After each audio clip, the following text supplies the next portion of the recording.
नमस्कार दोस्तों, जय हिंद जय भारत। आज इस वीडियो में मैं बताऊंगा एक्सट्रूजन के बारे में। अगर एक्सट्रूजन के बारे में बात की जाए तो सबसे पहले extrusion is compression forming process in which work metal is forced to flow through a die opening to produce a desired cross sectional shape. यानी एक्सट्रूजन एक कंप्रेशन फॉर्मिंग प्रोसेस है जिसमें वर्क मेटल को दबाया जाता है फोर्स द्वारा और मेटल डाई ओपनिंग से बाहर निकलता है डिजायर्ड क्रॉस सेक्शनल शेप लेने के बाद। Process can be best understood as squeezing toothpaste out of a toothpaste tube. यानी जैसे आप टूथपेस्ट ट्यूब में से टूथपेस्ट को दबाकर बाहर निकालते हैं, उसी प्रकार से आप एक्सट्रूजन को समझ सकते हैं।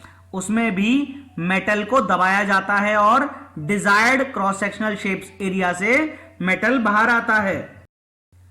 एक्सट्रूजन को समझने का एक एग्जाम्पल और भी है। दिवाली या होली पर आपकी माताजी बेसन के सेव बनाती हैं। जो बेसन के सेव होते हैं उसमें बेसन को पीछे से दबाकर और आगे से डिजायर्ड शेप में निकाला जाता है। उसी प्रकार एक्सट्रूजन प्रोसेस होता है। In general extrusion is used to produce long parts of uniform cross sections.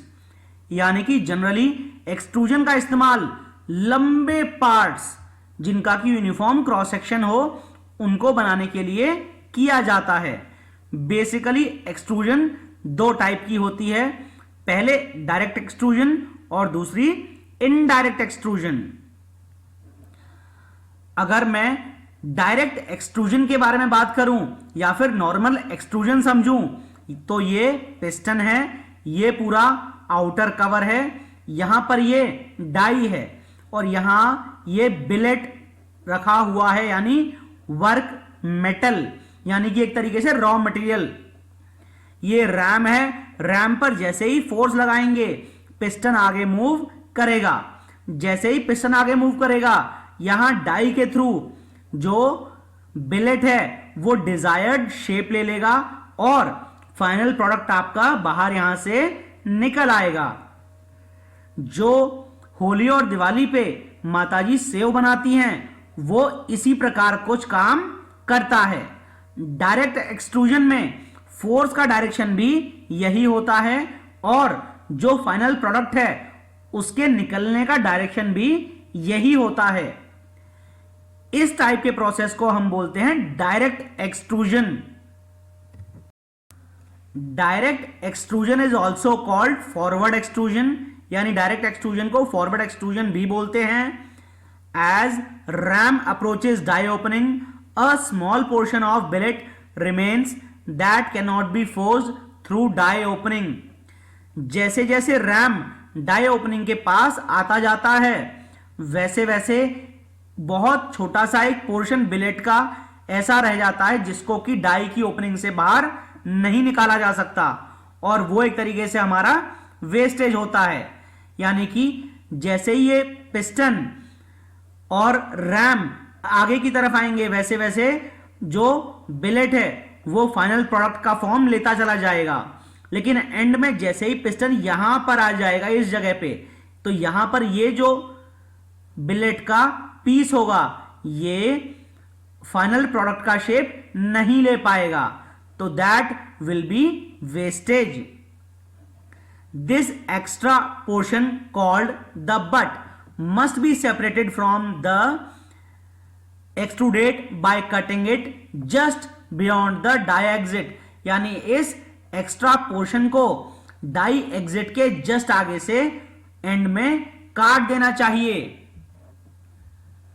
Starting billet cross section usually round, यानी नॉर्मली बिलेट का जो स्टार्टिंग पॉइंट होता है उसको राउंड रखा जाता है। Final shape of extrudate is determined by the die opening. यानी जो ये फाइनल प्रोडक्ट है इसका क्रॉस सेक्शनल एरिया डिपेंड करेगा डाई के क्रॉस सेक्शनल एरिया के ऊपर। यानी कि जिस शेप की ओपनिंग डाई की होगी वही फाइनल प्रोडक्ट का आपका शेप होगा। अब अगर बात की जाए hollow and semi hollow shapes के बारे में, तो हॉलो या सेमी हॉलो शेप बनाने के लिए यहां पर पिस्टन में एक्स्ट्रा मैंड्रल लगानी पड़ती है। जब ये एक्स्ट्रा मैंड्रल लगती है तो जो वर्क बिलेट है आपका वो जब यहां डाई से पास होता है बीच में मैंड्रल स्पेस घेर लेता है। उस स्पेस में फाइनल वर्क शेप हॉलो रहता है। इस मैंड्रल के द्वारा O shape, square cross sectional shape, C shape या इस टाइप की शेप हम रॉ मटेरियल यानी वर्क बिलेट को दे सकते हैं। Next topic is indirect extrusion.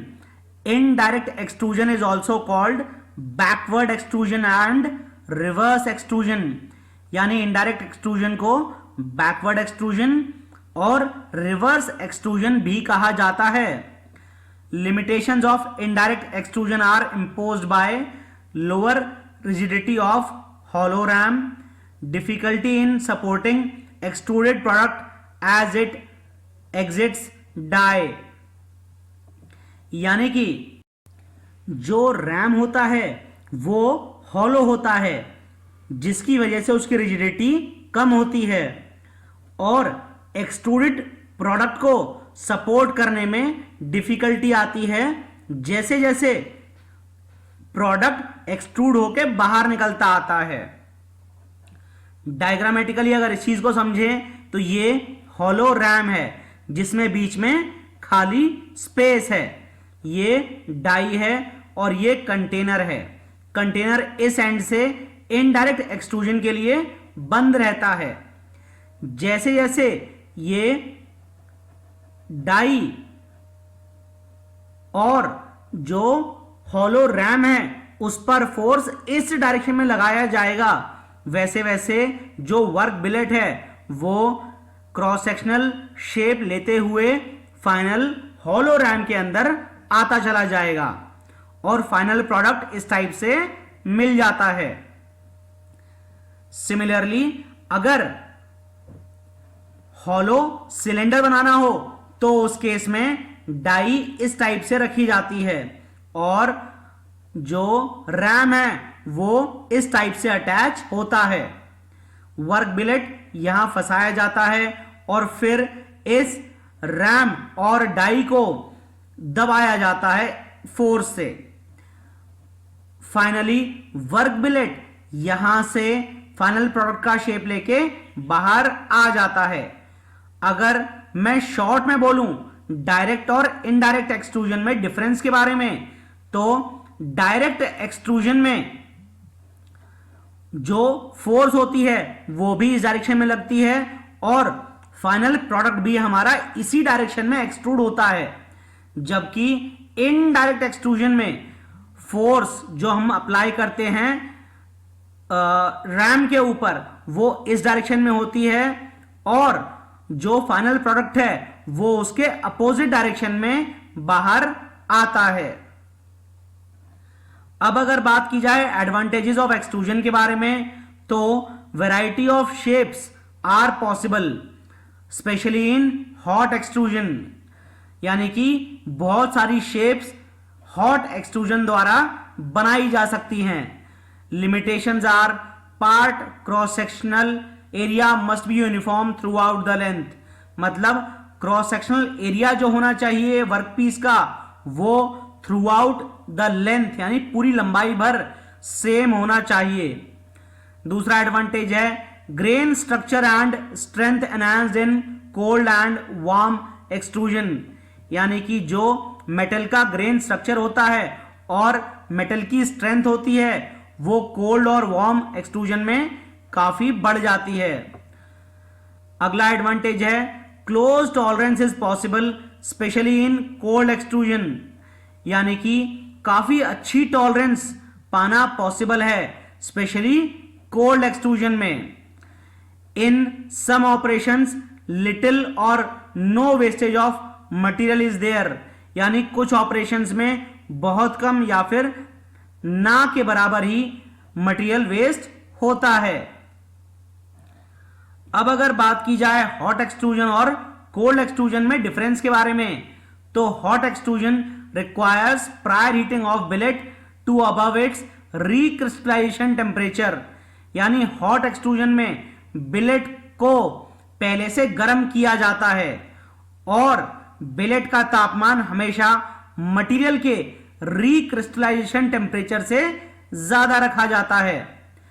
In hot extrusion the strength is reduced and ductility of the metal is increased, permitting more size reductions and more complex shapes can be made, यानी hot extrusion में material की strength कम हो जाती है लेकिन metal की ductility बढ़ जाती है, जिसकी वजह से काफी ज्यादा साइज में रिडक्शन कर सकते हैं और कॉम्प्लेक्स शेप्स भी बना सकते हैं।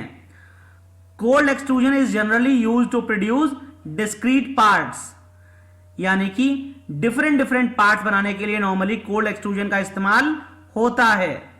The term impact extrusion is used to indicate high speed cold extrusion, यानी कि इंपैक्ट एक्सट्रूजन का इस्तेमाल हाई स्पीड कोल्ड एक्सट्रूजन करने के लिए भी किया जाता है।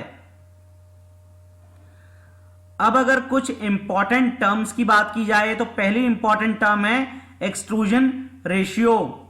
एक्सट्रूजन रेशियो को रिडक्शन रेशियो भी कहा जाता है और extrusion ratio is the ratio of cross sectional area of the starting bill rate and final cross sectional area of the extruded section, यानी एक्सट्रूजन रेशियो होता है स्टार्टिंग बिलेट के क्रॉस सेक्शनल एरिया और फाइनल प्रोडक्ट के cross sectional area का।